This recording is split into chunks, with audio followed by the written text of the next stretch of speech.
Olá, eu sou Edna Oliveira. Olá, eu sou Rodrigo Alcântara. E nós somos a Mob Mob TV. Vamos começar então.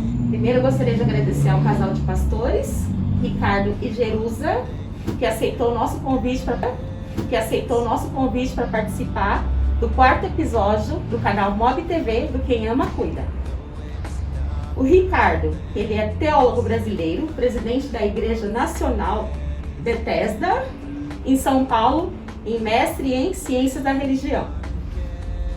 Bem, e do meu lado tem a doutora Silvia Jerusa.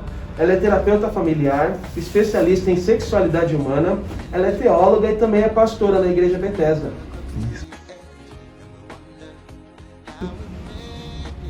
Vamos começar, tá bom? Ricardo, como foi enfrentar as oposições dos membros e líderes quando você aderiu à teologia relacional? Olha, na verdade, a teologia relacional, que causou muita controvérsia, ela não é em si mesma uma teologia controversa, porque ela parte do princípio de que Deus se revela a nós no amor, que Deus é um Deus relacional. Em outras palavras, Deus quer se relacionar conosco através do amor. Isso é muito simples, é muito fácil de compreender. Acontece que as pessoas conheceram Deus e as pessoas lidaram com noções de Deus não a partir do amor, e sim a partir do poder. Quer dizer, é muito mais fácil você lidar com uma divindade, você lidar com Deus, que se revela ou se expressa ou é adorado, porque Ele é todo poderoso, Ele é onipotente. E quando a gente fala de relacionamento, nós estamos falando de abrir mão do poder. Porque todo relacionamento, seja relacionamento de amigos, seja relacionamento marido e mulher, seja relacionamento entre pastores e pastoras, todo relacionamento ele não pode se estabelecer por força, por coerção. Todo relacionamento tem que abrir mão do poder. Vamos imaginar um rei que tem um harém com muitas mulheres. Ele tem lá um pátio lotado de mulheres, porque ele é rei, e essas mulheres servem para eles quase como que escravas sexuais. Vamos imaginar, esse rei pode entrar lá nesse harém, nesse pátio, com muitas mulheres, e ele determinar, eu quero ter sexo com essa, eu quero ter sexo com aquela, eu quero que essa me sirva, eu quero que essa faça massagem nos meus pés, eu quero que essa me dê um banho. Ele pode dizer o que ele quiser, porque as mulheres estão lá a serviço dele. Mas se um dia ele entrar nesse pátio e ele se apaixonar por uma delas, ele amá-la, ele não pode mais determinar. Porque agora o relacionamento não é mais eu quero, eu determino, faça isso, faça aquilo. Agora ele tem que cativar o coração dela. E esse gesto de cativar o coração abre mão de todo o poder. Porque agora o rei está, na verdade, fragilizado se ela quer ou não ele. Porque ele só a quer, só deseja, só tem intenções com ela no amor. Assim é Deus. Deus se estabelece na humanidade não impondo. Quer dizer, aquelas visões que nós lemos na Bíblia, que são visões do Deus poderoso, majestoso, rei, senhor de guerra, o senhor general que vai à frente dos exércitos, essas visões de Deus foram sobrepostas, foram ultrapassadas na revelação que Jesus trouxe para nós de que Deus é um Pai amoroso e bom, porque Jesus nos ensinou a nos relacionar com Deus como um Pai, um Pai amoroso e bom, que quer os filhos em casa da mesma maneira que o pai do filho pródigo queria os seus filhos em casa. Queria que eles o amassem, que eles estivessem lá só por amor, e não porque ele está mandando e determinando: fique na minha casa. Então, na casa do pai da parábola do filho pródigo, a porta está aberta, porque aquele pai é um pai relacional. Então, é uma teologia que é simples de entender, mas como o mundo religioso e evangélico prefere uma percepção de Deus que é pagã e não bíblica, se assusta quando a gente diz que Deus é muito mais amoroso do que nós podemos imaginar. Porque João nos diz, em 1 João capítulo 4, de uma forma categórica: Deus é amor. E ele é amor. E Paulo diz em 1 Coríntios capítulo 13, que o amor tudo sofre, o amor tudo espera, que o amor é paciente, que o amor não se impõe, não se exaspera, né? Ele usa, inclusive, essa expressão. Então, Deus é amor, e o amor de Deus tudo espera. O amor de Deus, fragilizado pelo amor, é a força mais poderosa do universo. Eu achei, assim, o senhor um pouco parecido com o Caio Fábio. Não sei se você conhece. Conheço, é um amigo de longas datas. Eu sou muito apaixonada por ele também. Eu faço duas em seguida, né? Então pode fazer a pergunta que eu estou aqui para responder. Vamos à segunda pergunta, ainda para o senhor Ricardo. É bem verdade que estamos vivendo uma época de fundamentalismo por parte da sociedade, incluindo os evangélicos, né? Como ser uma exceção abraçando a diversidade de gênero? O fundamentalismo, ele parte do princípio de que certas e determinadas verdades são inquestionáveis, são inamovíveis, quer dizer, elas não podem ser mexidas de maneira nenhuma. E é impressionante como o fundamentalismo ele vai acrescentando certas verdades que passam a um tempo valer como se ela fosse perene no tempo. Ela não sofre o desgaste das novas percepções. E uma desses fundamentalismos que nós temos hoje é a intolerância com a questão do gênero, é a intolerância com a diversidade sexual, com as peculiaridades dos comportamentos sexuais humanos. Porque o comportamento sexual humano ele não pode ser restrito a normas estabelecidas pela cultura inglesa, pelos puritanos, ou pela cultura americana, que é o fundamentalismo americano. As peculiaridades da sexualidade humana elas são diversas e não podem ser culpabilizadas, não podem ser demonizadas. As pessoas se comportam de maneiras muito diferentes umas das outras no que tange à sexualidade. E uma dessas peculiaridades da nossa natureza humana é que certos e determinados grupos, por algum motivo que não há explicação, se sentem atraídas afetivamente e sexualmente por pessoas do mesmo sexo.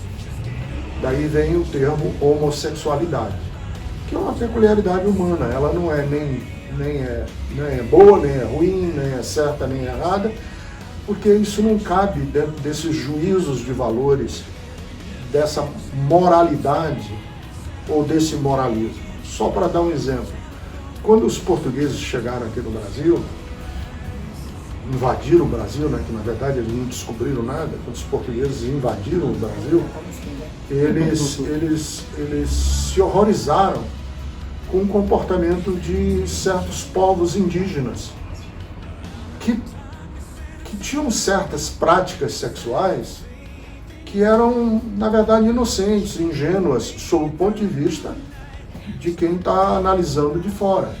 Por exemplo, homens faziam carícias sexuais nos órgãos sexuais de outros homens, que nós chamamos isso de masturbação. Mas não era masturbação no sentido de que um homem estava masturbando o outro, no sentido de como que a Europa entende a masturbação. Era um carinho que era muito inocente, muito puro, muito verdadeiro. E que tinha um final feliz, porque a pessoa chegava ao orgasmo. Mas não era uma coisa sinistra, era um comportamento dos indígenas. E aí é que tá, duas culturas se encontraram e uma demonizou, e uma culpabilizou, e uma disse que o comportamento do outro era errado, quando não era. Era um comportamento de afeto que homens praticavam entre si. E que nas culturas antigas, primitivas, da Grécia, de Roma, isso era muito comum acontecerem com reis que tinham certos e determinados servos que estavam lá a serviço do rei só para o entretenimento sexual dele ou da rainha. Então, quer dizer, o que nós temos que perceber é que não é possível nós usarmos a régua de uma determinada cultura, de uma determinada sociedade e dizer, esta é a régua de Deus. Não, essa é a régua desta sociedade, essa é a régua desta cultura, é desse tempo, mas não é de Deus. Então é assim que eu lido com essa questão da homossexualidade, dizendo sempre às pessoas que não interessa se é homossexual ou se é heterossexual. O que importa é que os relacionamentos sejam íntegros, sejam honestos, sejam cristalinos, quer dizer, não haja violência, não haja a ruptura do consenso entre as pessoas. Então é isso que vale, é essa integridade, e vale para todos. Vale para pessoas mais idosas, vale para adolescentes, vale para homens, vale para mulheres, vale para transexuais, vale para todos. Todos os nossos comportamentos sexuais, com quaisquer que sejam as peculiaridades desses comportamentos, tem a mesma régua, que é da integridade, que é do respeito ao outro, que é da honestidade, que é ser cristalino naquilo que está sendo feito, para que o outro não se sinta enganado, manipulado, abusado, usado ou usada, né, se a gente quiser usar as duas terminologias. É que as pessoas estão lá em Adão e Eva ainda, né? Eles pegam essa questão do Adão e Eva para usar hoje ainda. Só que o mundo evoluiu, as pessoas evoluem, tudo muda, né? Tem a tecnologia. É porque a percepção do Adão e Eva, ela é uma percepção mal lida da Bíblia. Primeiro, porque é lida como se fosse não uma poesia, e sim um relato histórico verdadeiro. Não, aquilo não é uma descrição literal, mas é uma poesia. O Gênesis, principalmente os capítulos 1, 2 e 3, são poesias. E é mal lido Adão e Eva, porque eles entendem que o sexo foi dado ao primeiro casal com o objetivo de procriar. E hoje a gente sabe, e não só porque a ciência assim definiu, mas porque ninguém vive com uma vida sexual só para procriar. Sim. O sexo tem outras funções dentro das nossas relações humanas, de prazer, de alegria, de amor, de expressão de amor, tudo isso. Então, você quando diz assim, não, mas tem o Adão e Eva porque sexo é para... Não, mas sexo não é só para procriar. É isso. Concordo. Muito bom. Eu vou conversar agora com a Silvia Gerosa e vou perguntar para ela sobre as suas experiências que você teve quanto educadora, quanto pastora, na formação de indivíduos que você assistiu. Conta pra gente como é que foi esse trabalho que se desenvolveu, principalmente nos projetos sociais. Eu tenho muita história. Vou tentar ser sucinta, mas foi interessante. Numa live que eu fiz com os meninos, o Leonardo, eu contei uma história que quando eu terminei o seminário, a gente fez seminário nos Estados Unidos, e na época o Davi Wilkerson era muito... A gente leu como uma tarefa o livro do Davi Wilkerson, que estava fundando os desafios jovens de reabilitação, né? E ele escreveu um livro que eu li 2 vezes, Entre a Cruz e o Punhal. Então, quando eu voltei para o Brasil, a gente primeiramente morou em Campinas, E 9 meses depois nós fomos cuidar dessa igreja, bem pequenininha, tinha umas 15 pessoas, mas eu estava empolgada com o testemunho que o Davi Wilkerson tinha saído da sua comodidade e tinha ido morar no bairro mais perigoso de Nova York, para poder justamente lidar com os traficantes de droga, etc, etc. E eu estava empolgada com aquele homem, sabe? E aí, quando eu cheguei em Fortaleza, a gente tinha, eu ficava lendo jornais atrás da mesma coisa. Eu digo, eu preciso fazer alguma coisa. E aí tinha uma favela chamada Favela da Fumaça, que ela era a Favela da Fumaça porque tinha muita maconha, muita cocaína e também tinha uma fábrica de cimento, de cal. Então a fumaça, e aí quando eu li tinha muito crime, etc. Eu então adotei, quando a gente é novinho, a gente é muito louco. Eu adotei essa favela, eu digo, é lá que eu vou fazer a obra igual a do Davi Wilkerson. E aí a nossa filha tinha 3 anos, a mais velha, a outra tinha 1 ano e meio, 2 anos. E aí eu colocava as meninas para dormir à tarde, no domingo, o Ricardo ficava em casa preparando a mensagem do culto. E eu deixava as meninas com ele, pegava o meu carro, parava longe da esquina dessa favela e ia sozinha. Eu entrava a favela dentro e aí eu cheguei com a senhora e disse, a senhora me empresta a frente da sua casa? Aí ela disse, empresta. Aí porque lá em Fortaleza, lá na periferia, é assim, são 2 portas. Tem uma porta que você abre embaixo e uma que se abre em cima. Então, com ferrolho, sabe? São divididas as portas, não são inteiras. Aí eu tinha trazido um monte de fantoche. Eu tinha, um dos meus ministérios no seminário era trabalhar com crianças no berçário, então eu não sei como, não me perguntem, mas eu inventei histórias, inventei músicas. Então eu abria uma porta da mulher e fazia, escondia e fazia os fantoches. De repente, eu não estava só... Aí eu, quando era no dia dos pais, no dia das mães, de repente eu estava com 50 crianças. Aí eu convidei uma amiga minha que é uma excelente contadora de histórias e disse, pelo amor de Deus, me ajude, porque eu inventava as coisas, mas eu não era contadora de história.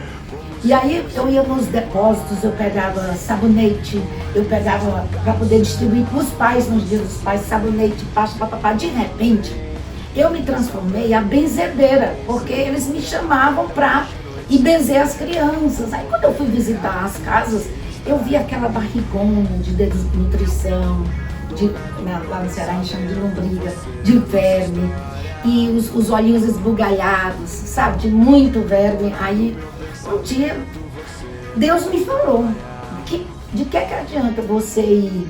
Aí as crianças com disenteria, as crianças com febre, eu digo, gente, eu tenho que fazer uma coisa. Deus sussurrou no meu ouvido, o que adianta você ir pregar o evangelho para essas crianças e você não fazer nada?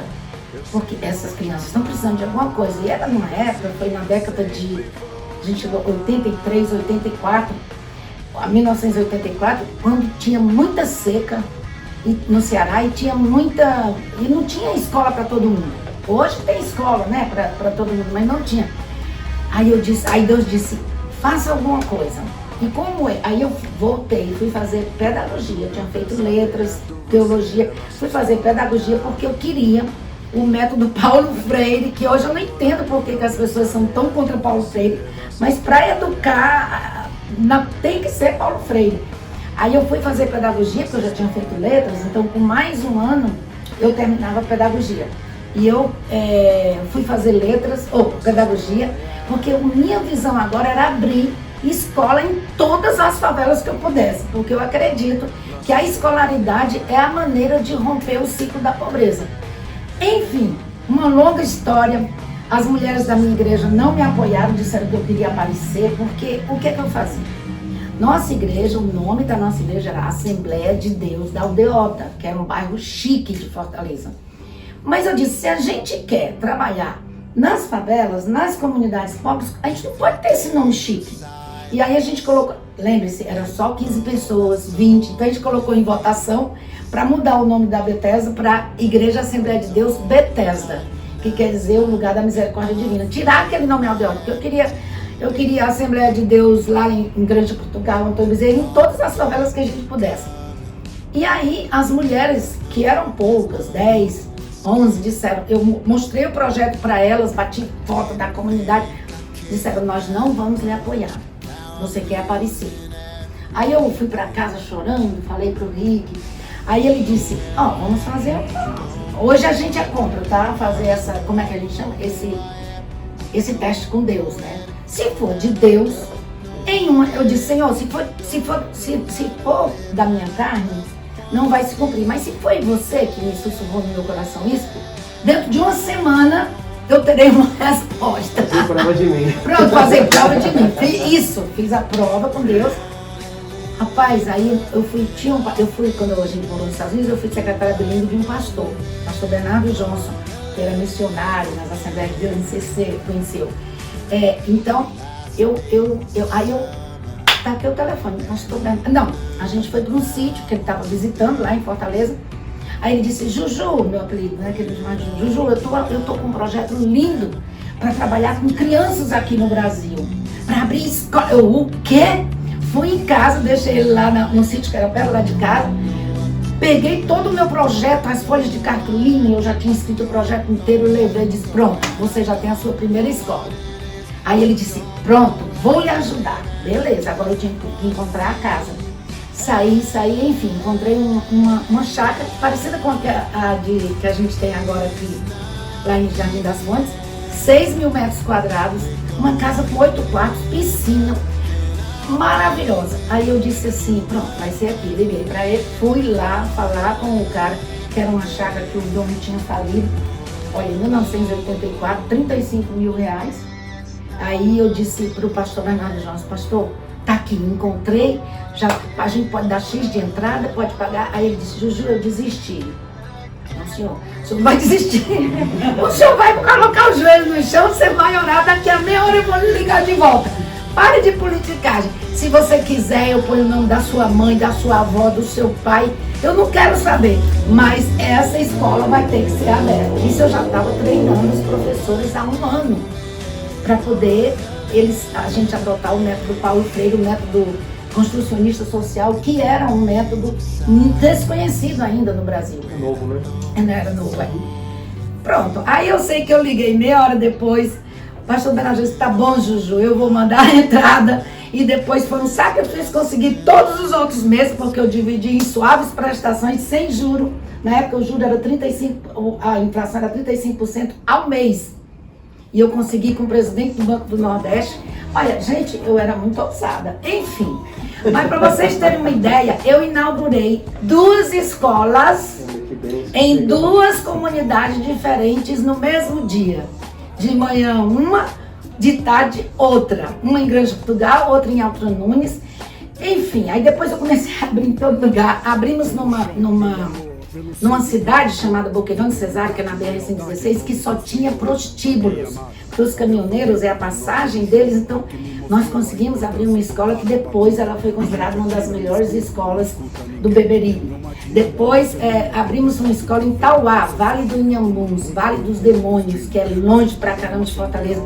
Tinha uma escola lá, a única escola gratuita, que era da prefeitura, estava fechada.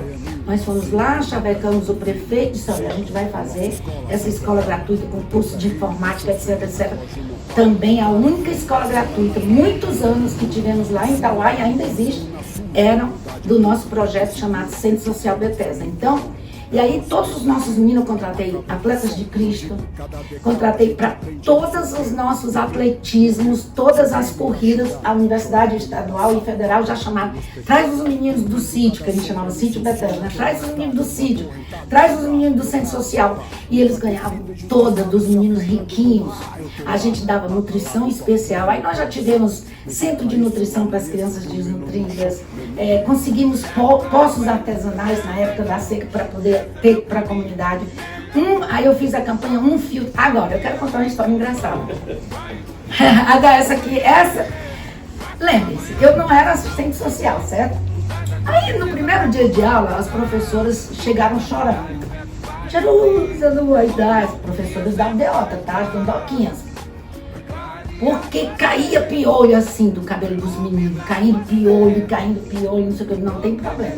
Contratei de graça, claro, 3 cabeleireiros da nossa igreja. No outro dia, pegamos esses meninos, cortamos os cabelos, eu esqueci esse negócio da Assembleia de Deus, que as meninas tinham que ter cabelo grande. E tinha um menino com o cabelo bem aqui, mas tinha mais piolho. E a gente raspou a cabeça do pobre criança, passamos coel e fizemos aquele rapa, né? Eram o quê? 400 crianças. Aí no outro dia que eu cheguei, que eu ia de manhã para uma escola e à tarde para outra, até treinar os diretores, né? Estavam os pais me esperando com cacetete, com panela, com pedra para me apedrejar, porque o menino tinha voto de nazireu. Eu lá ia sabendo, sabendo o que era isso. E as meninas da Assembleia de Deus com os cabelos aqui, assim, gente, aí eu entrei, né, eu digo, gente, 1000 perdões, reclamaram da merenda escolar porque eles estavam dando diarreia nas crianças. Aí eu digo, olha, qual água que a sua filha bebe? Era as águas do rio, onde lavava caminhão, fusca, jumento, lavava roupa. Aí eu digo, não. Aí então nós tivemos que fazer todo esse trabalho na comunidade de dizer, não, nossa comida é saudável, a água é aqui. Aí a gente, foi por isso que eu fiz um filtro para cada família. Enfim, mas a gente cometeu muitas ratas, né? Muitas gafes assim, porque não tinha o conhecimento. Mas, graças a Deus, meninos que fizeram... A gente tinha um curso de música. Os meninos foram tocar flauta na Alemanha. E artistas plásticos que hoje, se você passar na Beira-Mar em Fortaleza, tem alguns que expõem os seus quadros lá, porque a gente tinha aula de pintura. Enfim, muitos que são hoje professor de música, professor de natação, professor de educação física. A gente teve, ano atrasado, 34 anos do Centro Social Bethesda e a gente foi, né, que eles foram me homenagear. E olha, eu chego a ficar arrepiada. Eu fiquei emocionada de ver os próprios meninos, que eram meninos e hoje eram profissionais na área nas quais eles foram treinados. Então, foi assim, gente. Maravilhoso, muito bom. É muito bonito ver, né, essa fala do pastor, né, ao expressar a questão da teologia relacional, do amor e dessa prática que é colocado hoje na sua fala, mostra que você tem muita autenticidade com o Evangelho, né? A teologia fala da missão integral, né, da questão do Evangelho todo para o homem todo, e eu acho isso muito bonito, né? A explicação teórica do pastor Ricardo Gondim e a prática colocada nas suas mãos, isso é extraordinário, né? Parabéns, eu acho lindo demais. E eu parto para a segunda pergunta, irmão. Como é que a senhora lida com esse número gritante de violência doméstica? A gente tem visto hoje no noticiário, principalmente agora nesse surto da pandemia, as famílias entraram em crises, né? A gente teve, por exemplo, na China, muita gente que se divorciou, né, no noticiário. E agora a gente também tem visto esse reflexo agora no Brasil do aumento da violência doméstica. Como você ensina crianças e adolescentes a romperem ou a caminharem com isso também, né? Você sabe que é uma luta constante, porque eu sou terapeuta familiar e de casal. E existem vários fatores, inclusive eu tenho clientes que sofrem violência doméstica. E apesar de todas as informações que nós temos tido ultimamente, né, nesses últimos 5 anos, a gente tem falado muito sobre violência doméstica, ainda há muitas mulheres que não conseguem sair de debaixo do teto, do mesmo teto, porque existem 4 tipos de violência doméstica, né? A patrimonial, a física, a verbal, que é a emocional, e a física é a última. Então, como é que a gente... Existe agora também, tá na moda, mas é uma coisa muito importante, chamada comunicação não violenta. A educação dos filhos, Agora, como é que um pai violento, vai ensinar ao seu filho a não ser violento? Porque os filhos repetem, a gente chama isso de padrão repetitivo. Existe a quebra do padrão, quando o filho viu muito a mãe sofrer violência emocional, ou emocional, ou verbal, ou física, e ele diz assim, eu não quero isso pra mim. Então, esse menino ou a menina cresce quebrando o padrão. É o antimodelo que a gente chama, mas existe. Você olhou tanto para aquilo ali que você incorporou. Então, quando o menino vê o pai fazendo isso, ele cresce e quando ele casa, ele repete o padrão do pai. Então, é um trabalho. Por exemplo, a mãe precisa, eu sempre ensino para as mulheres, você precisa prezar pela sua dignidade. Agora, eu vou colocar a culpa dentro da igreja. Nos versículos mal interpretados. Por exemplo, mulheres, sede submissa aos vossos maridos. Ou o que Deus uniu, não separe o homem. Então eu sempre digo no púlpito da minha igreja, os homens acho que nem gostam muito de mim, eu digo, se você é violento com a sua mulher, não deixe sua mulher vir se aconselhar comigo, porque se ela vier se aconselhar comigo, a gente, aqui a 2 quadras da nossa igreja tem uma DP, tem um departamento de polícia. Eu digo, eu já vou sair direto com a sua esposa e fazer um boletim de ocorrência. Por quê? Já peguei várias mulheres dentro da igreja evangélica, mulheres de bispos, mulheres de pastores, mulheres de diáconos. Teve uma que eu peguei, que o marido dela batia a cabeça dela nas grelhas do fogão, deixava a mulher sangrando dentro de casa, pegava os filhos e ia para a escola dominical, dar aula de escola dominical. E ela, por que você está aguentando esse homem? Ah, porque a Bíblia diz que o que Deus uniu não separe o homem. Ué, mas quem foi que disse que Deus uniu? Porque a vontade de Deus para a sua vida, eu sempre digo isso, é sempre, eu gosto muito dessa palavra, boa, perfeita e agradável. Está sendo bom para você esse tipo de violência? Não, eu digo então, não é a vontade de Deus. Não foi Deus que fez essa união. Só porque um padre ou um pastor deu a bênção, não quer dizer que essa união é de Deus. Porque se for, a Bíblia também diz, mulheres se submissam aos vossos maridos, homens, amai as vossas mulheres como Cristo amou a igreja e deu a sua própria vida por ela. Você está sendo amada pelo seu marido, ele está dando a vida dele por você.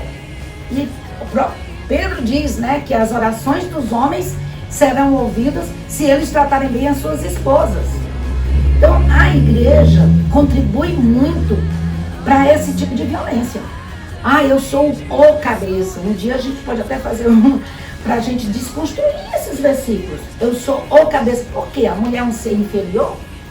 A mulher é só um complemento? Aí tem até umas blogueirinhas anticristãs, antifeministas. O feminismo cristão, você pode ser cristão e ser feminista. O que a gente advoga a gente quer ser tratada como cidadã de primeira classe, tanto quanto o homem. A gente quer direitos iguais. Não quer dizer que feminista não vai amar o homem, não vai dar carinho ao homem, não vai... Não, eu sou casada há 44 anos e eu vivo de ninhinim com meu marido. Eu acho que a frase feminista é isso, é trazer um equilíbrio, né? Isso. O contraste é o feminista, né? Feminista que acaba...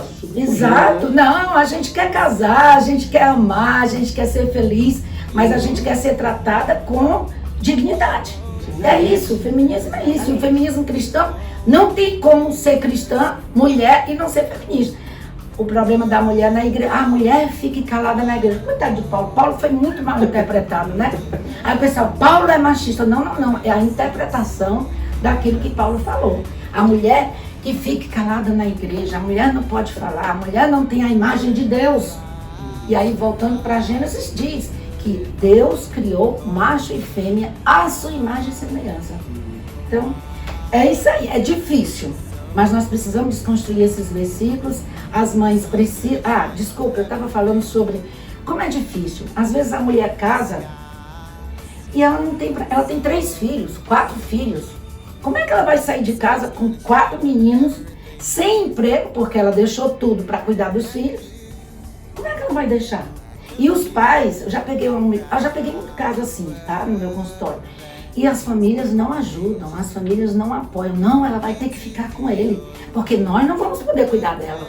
E não tem apoio. Então, graças a Deus que já existem casas de acolhimento. E a Bethesda tem um coletivo chamado Espelho Meu, que é para ajudar as 2 casas de acolhimento de mulheres que sofrem violência doméstica, justamente porque não adianta só a gente falar, né? A gente tem que agir. Então tem um trabalho muito bonito dentro da Igreja Bethesda de acolhimento a mulheres que sofrem violência doméstica, de apoio. A gente apoia com roupa, com comida, com o que eles precisarem. Silvia, no começo da sua fala, você tinha comentado sobre esses quatro formas de violência. Você pode expor melhor? Que eu achei tão interessante, eu nunca tinha ouvido. A violência patrimonial é aquele homem que... vou citar o homem, tá? Porque a maioria é o homem que faz esse tipo de violência. Ele tira o cartão de crédito. Às vezes, a mulher é que sustenta a casa, mas o homem pega todo o dinheiro, Eu acho que a minha mãe sofreu esse tipo de... Acho não, tenho certeza, que minha mãe era costureira, passava a noite costurando, e o meu pai gastava o dinheiro dela todinho com jogo de bicho e com mulher. Ele ia de madrugada, roubava o dinheiro dela. Então, esse tipo de coisa acontece muito nos dias de hoje ainda, né? Então, elas não têm dinheiro. Ele vende a casa escondido dela, entendeu? Isso se chama violência patrimonial. Violência verbal é aquele homem que diz: sua safada, você não presta pra nada, eu vou acabar com você, eu vou lhe matar, se você sair daqui de dentro eu mato você, e a sua... Nessa hora é só filhos dela, né? Não é dele. Essa é a violência verbal, e a violência emocional. Você precisa de mim, você não pode viver sem mim, e não faz, às vezes até, tira toda a autoestima da mulher. Olha aqui, você tá uma tribo full, sua gorducha, quem é que vai lhe querer? Violência emocional. E aí o último é a violência física, né? Nós temos uma assistente social aqui, a Cida, ela deu o testemunho dela, inclusive tá no nosso canal de YouTube, o Sopra, a Cida Valença, ela é assistente social, e ela disse que ela começou com tapa, acordou com tapa no rosto, depois foi outro tapa, depois era todo dia, e até que ela teve coragem de pegar a filha, que estava chorando muito quando viu o marido batendo nela, e foi para casa dos pais, graças a Deus que tem pais que acolhem, né? Mas essa ela disse: eu não sei o que doeu mais em mim, se foi a violência física ou a emocional, de ver o homem que eu tanto amava me maltratar daquele jeito por nada. E eu quero só citar uma coisa que aconteceu comigo, né? Um bispo que já tinha batido na esposa 4 vezes no ano, e ele se levantou e disse assim: quando ela se comporta, eu sou bom para ela. Ela disse: quando eu me comporto, ele não me bate. Aí eu perguntei, ela tinha 45 anos, eu disse: quantos anos você tem? Falou 8. 45. Porque eu pensei que você tinha 8. Porque nem criança de 8 anos a gente tá batendo mais hoje em dia para se comportar. Imagina uma mulher de 45 anos. Porque o violento emocional e físico, o agressor, ele faz com que a mulher se sinta culpada de estar apanhando. A culpa não é da violência dele, é dela, porque não soube se comportar, porque não está fazendo o que devia fazer. Então, entendeu? Entendi. Das 4... Muito bom. Muitas acabam assim presas no relacionamento por medo também, né? A questão do medo, né? Muitas delas é perseguida e até morta. Hoje em dia está acontecendo muito, né? Medo e apego emocional. Apego emocional. Vínculo, porque existem 2 vínculos, o positivo, né? E o negativo. Mas o vínculo negativo é tão forte quanto o positivo. Sim. Tem mulher: mas eu amo esse homem, eu não vou conseguir viver com ele, sem ele. E aí tem um ditado que diz: ruim com ele, pior sem ele. Aí eu sempre digo: não, ruim com ele, melhor sem ele. Exatamente. Então esse apego emocional é muito forte. Precisa trabalhar essa questão também, né? Das mulheres. Sim, é a minha luta. Muito bom. Muito Obrigado. bom.